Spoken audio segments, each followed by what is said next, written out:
Wacan wanaagsan daawadayaasha qiimaha iyo qadarinta naga mudan meel walbo aad joogtaan waa mar kale iyo barnaamijkeena xogta dunida qaybtiisa saddexaad waa 24 bisha Maarso sanadka 2022 qaybtan daawadayaal barnaamijka waxa aynu ku falanqeyn doonaa haddii Allah awood leh uu raali ka noqdo Yurub oo isku fahmi la cunaqabateennada kale ee Ruushka la saarayo qaarkood oo ka baqaya in laftigoodu saameyn weyn ay ku yeelato dowladda Poland oo sii wada isku dirka reer galbeedka iyo sidoo kale Ruushka ciidamada NATO dheeraadka ah ee loo dirayo bariga Yurub maxaabiis isweydaarsi ay sameeyeen Ukraine iyo Ruushka xogtii ugu dambeysay dagaalada iyo duqeymaha soconaya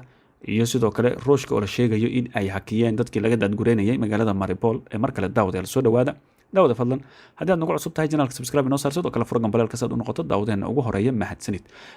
aynu ku bilowno wararkii ugu dambeeyey ee laga helayo xaaladaha guud ee waddanka Ukraine iyo wixii la xiriira iyo dagaalada soconaya dowladda Poland waxa ay sheegtay in midowga Yurub ay ku qasban yihiin in ay Ruushka ku burburiyaan cunaqabateen sabab la xiriira weerarka uu Ruushka ku qaaday waddanka Ukraine ra'iisul wasaaraha Poland ayaa sheegay in midowga Yurub uu u baahan yahay in uu Ruushka cunaqabateena adag oo waaweyn ku soo rogo kana dhan ah dagaalka Ukraine kaasoo uu sheegay in isu bedelay dagaalkaasi xusuuq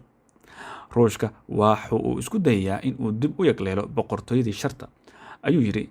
ra'iisul wasaaraha waddanka Ukraine taas oo kala jeedo midowga Sovieti kooxda toddobada waddan ee ugu warshadaha badanna waxa ay sheegeen in ay sameyn doonaan wax kasta oo kraankooda ah si ay shakhsi ahaan uga qabtaan madaxweynaha Ruushka Vladimir Putin iyo taageerayaashiisa duulaanka Ukraine ma deyn doono wax dadaal ah si aan u qabanno madaxweyne Putin iyo sidoo kale taageerayaashiisa iyo naqshadeeyaasha dagaalka gardarada ah ee lagu qaaday Ukraine kuna jiraan nidaamka sidoo kalena aanay ka marnayn hoggaanka waddanka Belarus laguna xisaabtama falalkooda G7 ayaa sidaasi ku yiri bayaan ay ka soo saareen shir madaxeedka Brussels si taasi loo gaaro waxaan sii wadi doonaa inaan si wada jir ah u wada shaqeyno oo ay weheliyaan xulafadayada iyo sidoo kale saaxiibada adduunka oo dhan ayaa lagu yiri dhinaca kalena Ukraine iyo Ruushka ayaa markii ugu horeysay lagu soo warmayaa maanta inay sameeyeen isweydaarsi ilaa 10 maxbuus kuwaas oo dagaalada lagu kala qabsaday tan iyo markii Moscow ay howlgal military ka bilowday 24 bishii Febraayo gudaha waddanka Ukraine maanta amarka madaxweyne Zelensky markii ugu horeysay maxaabiista militariga ah la isweydaarsado ayaa dhacay ku bedelashada 10 maxbuus ah waxaanu kala soo baxnay 10 askari oo naga mid ah ayay tiri ra'iisul wasaare ku-xigeenka waddanka Ukraine Irina waxa intaasi ku dartay in Ukraine ay dalkooda u dirtay 11 badmaaxyaal rayid ah oo laga soo badbaadiyay markab qaraqmay meel u dhow dekedda Odessa ee badda madow taa bedelkeedna Ukraine waxa ay dib u heshay 19 badmaaxyaal rayid ah oo lagu qabtay meel u dhow jasiiradda badda madow ee Zamin ayay qoraalkeeda ku tiri dhanka kalena golaha guud ee qaramada midoobay waxa ay xansixiyeen qaraar hore ay u gudbisay Ukraine 130 xubnood oo golaha loo dhan yahay ee qaramada midoobay ayaa meel mariyay qaraar ay ku dalbanayaan helitaanka gargaarka iyo sidoo kale ilaalinta rayidka ee Ukraine waxayna ku dhaleecayeen Ruushka xaaladda bini'aadanimo oo aad u daran misna ka jirta waddanka Ukraine qaraarkan oo ay soo diyaarisay Ukraine iyo xulafadeeda ayaa waxa taageeray 140 waddan 5 waddan oo kala ah Ruushka, Syria, Waqooyi Korea, Eritrea iyo sidoo kale Belarus ayaa diiday halka 38 kalena ay ka aamuseen dhanka kalena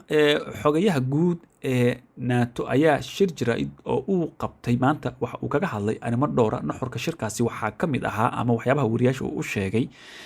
in hogaamiyaasha NATO ay isku raaceen in la xoojiyo difaacyada dhanka bari ee isbahaysiga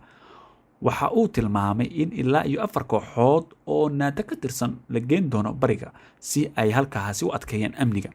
waxa uu sheegay in isbahaysigu uu sii wadi doono in uu kaalmeeyo Kiev isla markaana ay ka kaalmeyn doonaan qaybaha amniga internetka iyo ilaalinta qataraha kiimikada biologiga shucaaca iyo sidoo kale arrimaha nuclearka la xiriira waxa uu ka digay duulaanka Ruushka oo calaamad u ah buu yiri dhibaatada amni ugu weyn qarnigan wuxuuna sheegay in NATO ay go'aansatay in ay sii wado in ay ku soo rogaan Moscow cunaqabateeno iyo sidoo kale xayiraado adag oo soo afjari kara weerarka sidoo kale waxa uu sheegay in aanay indhaha ka laaban doonin haddii Moscow isku daydo inay hub kiimika ah u adeegsato dadka Ukraine dhanka kalena ra-iisul wasaare ku-xigeenka Ukraine waxa uu sheegay in ciidamada Ruushku ay ka hor istaageen dadka rayidka ah in ay ka baxaan magaalada xeebta ku taal ee Mariupol oo ku taal koonfur bari ee wadanka Ukraine kadib markii maamulka Ukraine ay sheegeen in ay diyaariyeen 40 bas oo lagu daadguraynayo dadka rayidka ah. ra-iisul wasaare ku-xigeenka oo ka hadlaysay telefishinka dowladda ma aanay caddeyn sida ciidamada Ruushka ay dadka uga hor istaageen in ay isaga soo baxaan magaalada Mariupol. dhanka kalena waxay markan u muuqatay hogaamiyaasha midowga Yurub laftigoodu inay ku kala aragti duwan yihiin in markan cunaqabateeno kale lagu soo rogo Ruushka sababtoo ah cunaqabateenada tirada badan ee Ruushka lagu soo rogay saameyn ayay dib iyaga ugu yeelanaysaa. shir madaxeedka midowga Yurub ayaa waxaa ka hadlay ra-iisul wasaaraha wadanka Holland waxaana uu leeyahay shir madaxeedka midowga Yurub ma keeni doono cunaqabateyn cusub. hogaamiyaasha midowga Yurub ma aqbali doonaan cunaqabateyn cusub oo lagu soo rogo Ruushka inta uu socdo shirkooda labada maalmood ah. ra-iisul wasaaraha Holland Mark Rutte ayaa sidaasi sheegay.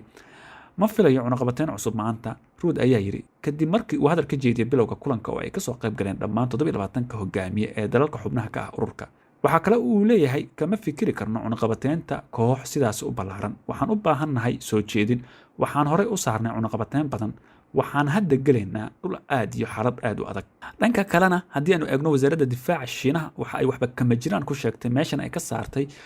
wararka sheegaya in Beijing ay wax ka ogeed duulaanka Ruushka ee wadanka Ukraine waxaana ay ku eedeysay arrintaasi inay tahay mid iyada lagu sumcad dilayo.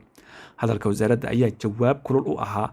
warar ay baahiyeen warbaahinta dibadda gaar ahaan kuwa reer galbeedka oo sheegaya in Shiinuhu uu iska dhegatiray digniinaha Mareykanka ee ahaa in Ruushka uu weerari doono Ukraine. Shiinaha ayaa si adag uga soo horjeeda oo ka soo horjeestay sheegashadan oo Mareykanku uu sameeyay waa sida uu hadalka u dhigay. waxaana uu tilmaamay in tani ay tahay arrin lagu sumcad dilayo Shiinaha sida ay wasaaraddu sheegtay bayaan ay soo saartay.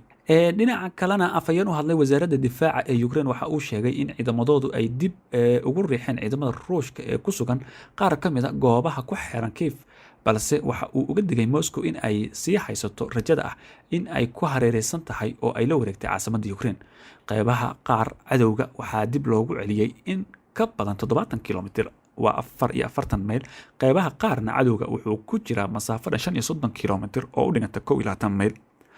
Alexander ayaa u sheegay hadalkan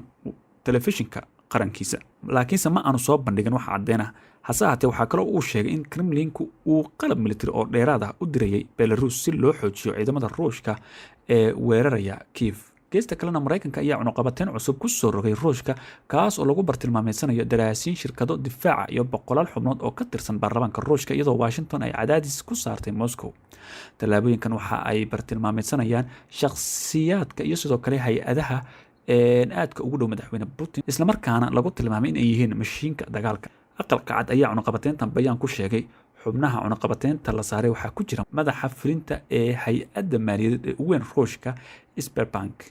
waaxda maaliyadda ayaa sidoo kale soo saartay hagitaanka shabakadeeda iyada oo ka digaysa in macaamilada la xiriira dahabka ee ku lug leh Ruushka laga yaabo in ay cunaqabateyn karaan mas-uuliyiinta Mareykanka. tallaabada looga gol leeyahayna ay tahay in lagu joojiyo weerarka Ruushka uu ku sii wado wadanka Ukraine. dhanka kalena magaalada Irpin ee wadanka Ukraine oo uu dagaal ka socday toddobaadyadii la soo dhaafay ayaa inteeda badan